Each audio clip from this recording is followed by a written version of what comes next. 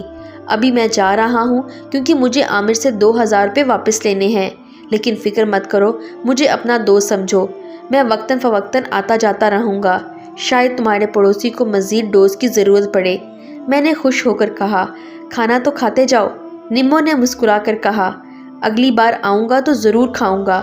میں نے یہ کہہ کر ماں جی کو سلام کر کے وہاں سے باہر نکل آیا۔